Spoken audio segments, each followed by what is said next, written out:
Shalom, shalom, shalom à tous et à toutes. C'est le frère Samuel Chaouf du Gabon. Donc, je suis là pour la gloire de Yahweh seul. Aujourd'hui, nous allons évoquer le thème les parures physiques. Les parures physiques. Donc, pour commencer, permettez-moi de rendre gloire à Yahweh pour ces moments. Béni sois-tu, Yahweh d'Israël, pour ces moments. Merci encore de me fortifier et de me connecter, Seigneur, à ton conseil. Gloire à toi, Yahweh d'Israël. Gloire à toi, Yahweh d'Israël. Béni sois-tu encore, Yahweh d'Israël, pour toute personne qui œuvre pour ta seule gloire dans ce monde. Notamment le groupe Jésus revient TV. Notamment toutes les sentinelles qui parlent de la sanctification et de dépouillement et de la sainteté et de l'enlèvement et de ton conseil. Gloire à toi pour Seigneur, toutes ces personnes et frères et sœurs. Amen. Yahweh d'Israël, au nom de Yeshua Mashiach, je te présente maintenant ces moments. Merci encore de régner, Seigneur, durant ces moments. Merci encore, Yahweh d'Israël, de m'utiliser pour ta seule gloire. Merci, Yahweh d'Israël, au nom de Yeshua Mashiach, au nom de Jésus-Christ de Nazareth, Yahweh, de me disposer, Seigneur, à transmettre seulement ce que tu veux.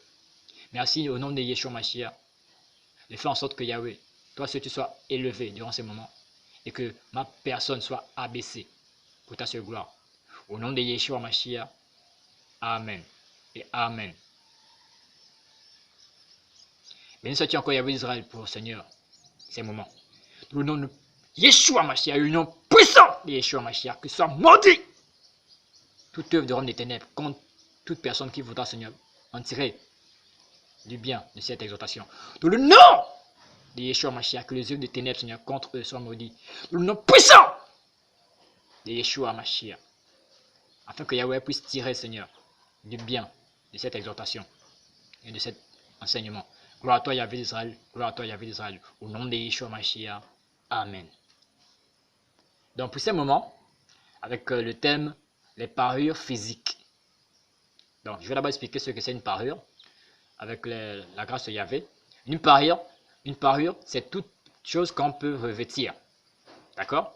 Donc, les parures physiques, c'est toute parure, c'est toute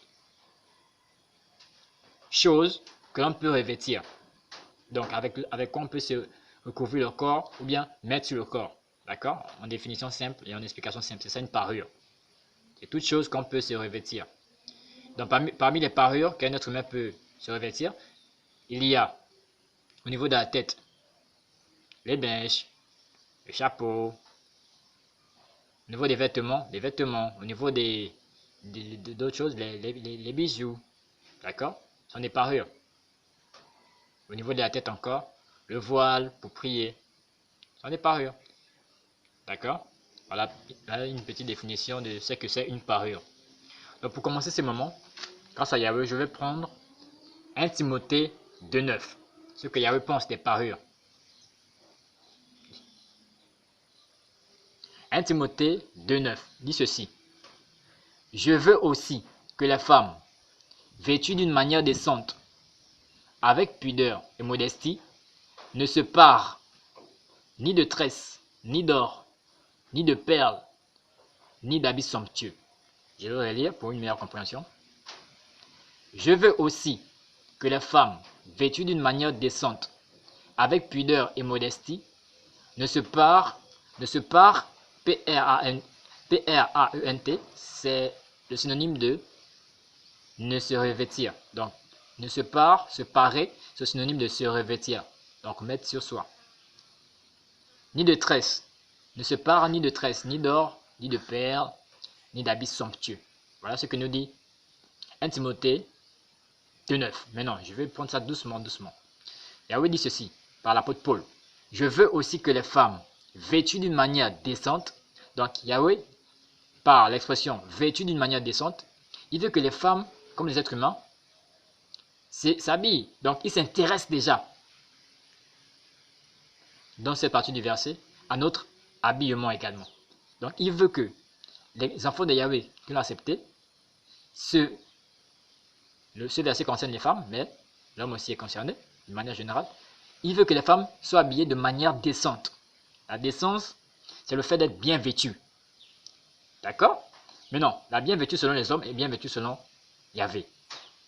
Donc, pour ajouter être bien vêtu devant Yahweh, il ajoute ceci. il veut que les femmes soient vêtues de manière décente, il ajoute, avec pudeur. Donc, devant Jésus-Christ de Nazareth, s'habiller bien, donc avec décence, c'est quand tu es jumelé avec la pudeur.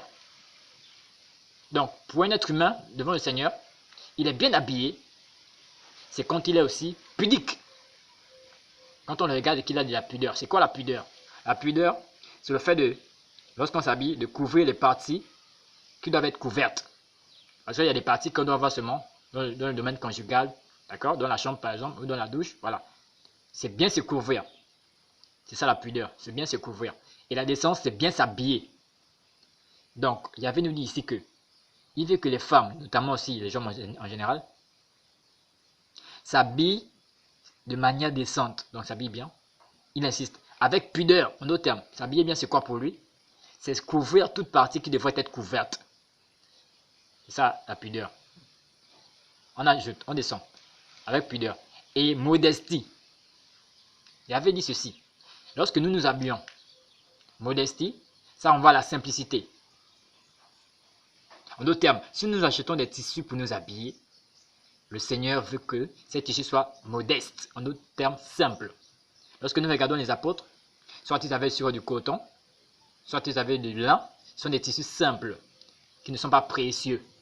Donc Yahvé demande à ceux qui l'acceptent, aux chrétiens, nés de nouveau, de s'habiller avec décence, avec pudeur, avec modestie. D'accord? C'est très très clair. On parcourt le reste du verset. Avec modestie, s'habiller avec modestie.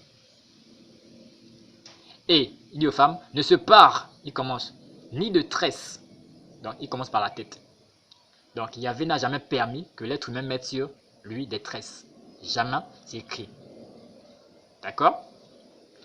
Ni de tresse. Quand on dit tresse, maquillage, tissage et autres, c'est pareil. Donc, par ce verset, on comprend que Yahvé n'a jamais permis que l'être humain mette sur lui l'artificiel, c'est-à-dire autre chose que ses cheveux naturels qui ont le droit d'être sur la tête. Donc, il commence ni de tresse, ne se pare ni de tresse, que la femme ne se pare ni de tresse. On continue. Ni d'or. Or, ici, quand tu prends d'autres versets, ça on voit à tout ce qui est bijoux. Donc, par ce verset, nous comprenons clairement que Yahvé n'a jamais permis, et il le réaffirme dans le Nouveau Testament par 1 Timothée 2,9, qu'il n'a jamais permis que les êtres humains, notamment ceux qui l'acceptent, les enfants de Yahvé, les nés de nouveau, mettent sur eux des bijoux. C'est clair. Ne se pare, ne s'habille pas, ni de tresse sur la tête, ni d'or, il continue, ni de perles.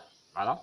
Après, il termine le verset par ni d'habits somptueux. En d'autres termes, comme il a dit plus haut dans le verset, il veut qu'on s'habille avec modestie. Et donc, il interdit plus bas ici, ni d'habits somptueux. Il ne veut pas que les femmes, ni les êtres humains qui l'ont accepté, donc les nés de nouveau, s'habillent avec des habits précieux. En d'autres termes, tout enfant de Yahvé qui a sur lui un habit précieux pêche. Tout enfant de Yahvé, de Jésus-Christ de Nazareth, qui achète un tissu précieux pêche. Parce qu'on n'en a pas le droit. Le Seigneur nous l'a présenté dans 1 Timothée 2,9 en disant il ne veut pas que les femmes aient des habits précieux sur elles. Cela concerne aussi les hommes. Donc, tout habit précieux qu'on connaît, tout tissu précieux, on n'a pas le droit, nous, enfants de Yahvé, de le mettre. D'accord? Mais non, le Seigneur m'a donné l'explication. Pourquoi il le dit? L'explication, c'est dans 1 Jean 2, 15 à 16, qui dit ceci. N'aimez point le monde, ni les choses du monde. Car les choses du monde, c'est la convoitise des yeux et de la chair. Donc, la réponse, pourquoi il y avait dit dans 1 Timothée 2,9 qu'on ne doit pas mettre ceci, l'habit somptueux et autres, parce que ces choses sont dans le monde, et elles sont du monde. Et il dit, ces choses attirent la convoitise des yeux et la convoitise du cœur. Exemple, vous trouvez parfois des gens qui, ton voisin ou ta voisine a fait des tresses ou des coupes compliquées avec les tissages et autres. Parfois, il y a d'autres qui disent, oh Marco, tiens, un beau look et tout et tout et tout. Parfois, elle te dit ça en parole, mais dans le cœur, quand tu vas passer, elle va te critiquer, par exemple. D'accord? Mais c'est toi qui l'as amené à tirer ses yeux vers toi. En d'autres termes, la convoitise de ces yeux-là, c'est parce que toi, tu t'es exposé avec des tresses qui attirent l'attention. Que Yahweh a condamné, parce que c'est que ça attire l'attention. Donc, depuis la parole, dans 1 Timothée 2,9, Yahweh nous montre qu'il a déconseillé aux êtres humains de mettre des tresses. Donc, tout ce qui est tresses, tissage et autres. C'est écrit noir sur blanc. D'accord? Donc, 1 Timothée 2,9. Et pourquoi Yahweh dit de ne pas mettre tout cela? C'est expliqué dans 1 Jean 2, 15, 16, qui dit: n'aimez point le monde, ni les choses du monde, car les choses du monde, c'est la convoitise des yeux. Donc, quand on désobéit à Yahweh en mettant ce qu'il interdit dans 1 Timothée 2,9, on va attirer l'attention du regard des autres sur nous. C'est ce que nous montre 1 Jean 2, 15, 16. Et là, on péchera, il fera pécher les autres. D'accord? C'est ça. Donc, ce n'était qu'une parenthèse. Pour poursuivre, je vais maintenant aborder, par ce verset, nous avons compris que le Seigneur est contre le fait de ne pas être habillé décemment. Le Seigneur est contre le fait qu'on ne soit pas pudique. Il est contre le fait qu'on ne soit pas pudique. Donc, il est contre l'impudicité. Le Seigneur est contre le fait que nous ne soyons pas modestes. Modestes, les tissus qu'on achète, voilà, ou bien la manière de s'habiller. Le Seigneur est contre le fait qu'on mette les tresses, les bijoux, et, pour terminer, les habits somptueux. Ça veut dire les tissus précieux. Le Seigneur est contre tout ça. Voilà. Donc, pour passer à autre chose, pour toujours compléter le fait que le Seigneur interdit les bijoux et tout, vous pouvez lire, d'accord, Exode 33, 1 à 6. Ça montre clairement que le Seigneur, sa présence n'est même pas au milieu des lieux de culte où ces choses sont portées. Allez-y lire, s'il vous plaît. Exode 33, 1 à 6. Vous allez comprendre ce que je dis là-bas. Donc, c'est ça pour les bijoux, les mèches, les tresses, et voilà. Maintenant, pour autre éclaircissement. La Bible dit dans Deutéronome 22, 5 qu'un homme ne mettra pas de vêtements de femme et qu'une femme ne mettra pas de vêtements d'homme. Ce verset parle surtout de ceci, mais le Seigneur me demande de le dire parce que c'est pour dire à la femme qu'une femme n'a pas le droit de mettre le pantalon parce que c'est réservé à l'homme. D'accord? Ça, c'est une parenthèse. Parce que là, on parle des parures physiques. Le pantalon est réservé à l'homme. Et même, j'ai trouvé dans un documentaire sur YouTube, en Europe, qu'avant les années 1800, les femmes ne mettaient pas le pantalon en Europe. C'est une vidéo d'un reportage qui est en noir et blanc, à l'époque de, je crois, Jacques Chirac. Le journaliste interviewe, je crois, les femmes, et elles sont même étonnées que non, parce qu'il les informe que dans la loi européenne de cette année, il y avait une loi qui interdisait aux femmes de mettre le pantalon sans une prescription du docteur. Parce que, à cette époque, c'était appliqué là-bas en Europe. La femme n'a pas le droit de mettre le pantalon, parce que c'est normalement réservé pour l'homme. Et le Seigneur a encore expliqué récemment, dans une révélation, que le pantalon, sur le plan vestimentaire, le pantalon représente l'autorité de l'homme. Voilà, sur le plan vestimentaire. Et vous avez entendu parfois dans certaines blagues ou je sais pas, interprétations, on dit la femme ne porte pas la culotte, un truc comme ça, c'est un adage. Donc ce n'était qu'une parenthèse pour expliquer. Seigneur, c'est quoi, désolé. Deutéronome 22, 5. D'accord? Qui dit qu'un homme ne mettra pas de vêtements de femme et qu'une femme ne mettra pas de vêtements d'homme. Ok, pour poursuivre, le Seigneur m'envoie encore vers un autre livre pour toujours les parures physiques. 1 Corinthiens chapitre 10. Non, chapitre 11. Verset 12. Non, verset 13, désolé. 1 Corinthiens chapitre 11, verset 13, dit ceci. Jugez-en vous-même. Est-il convenable qu'une femme prie Yahvé sans être voilée? La Bible dit ceci. Jugez-en vous-même. Est-il convenable qu'une femme prie Yahvé sans être voilée? Dans ce verset de 1 Corinthiens 11, chapitre 12, désolé, chapitre 13, 1 Corinthiens chapitre 11, verset 13, la Bible dit ceci. Qu'une femme n'a pas le droit de parler de Jésus-Christ ou de prier Jésus-Christ sans avoir le voile sur les cheveux, naturels bien sûr, les cheveux naturels. Ce que nous montre ici, ce verset. Donc, en d'autres termes, sur les parures physiques, ce livre de 1 Corinthiens 11, 13 nous montre que aucune femme n'a le droit de prier Yahvé sans être voilée, sans avoir le voile sur la tête. Donc sur les cheveux naturels. Avoir le voile qu'on achète au marché. Voilà. Et tout lieu de culte où 1 Corinthiens 11, 13 n'est pas respecté, 1 Timothée 2,9 n'est pas enseigné, le Seigneur dit que ces prédicateurs sont des faux prédicateurs. Parce que, avant de parler de tout autre thème, une brebis traverse d'abord la porte de l'assemblée.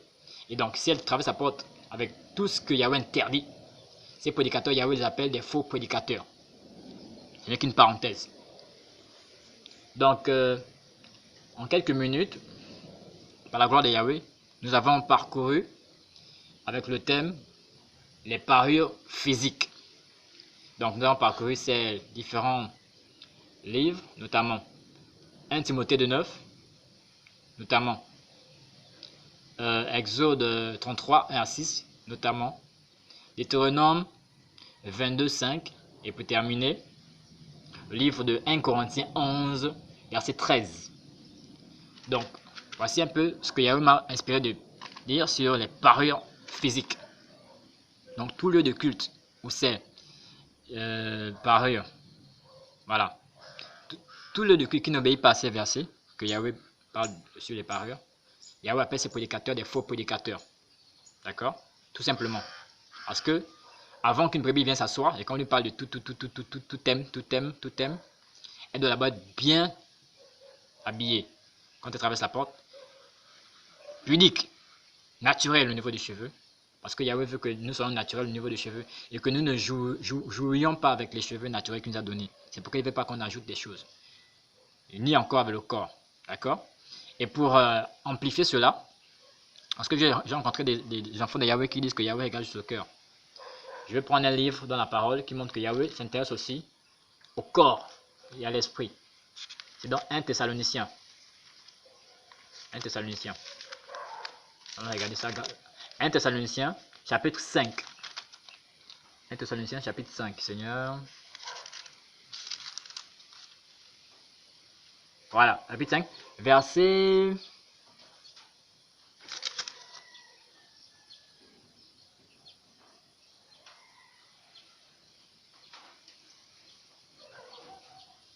Ok, 1 Thessaloniciens, chapitre 5.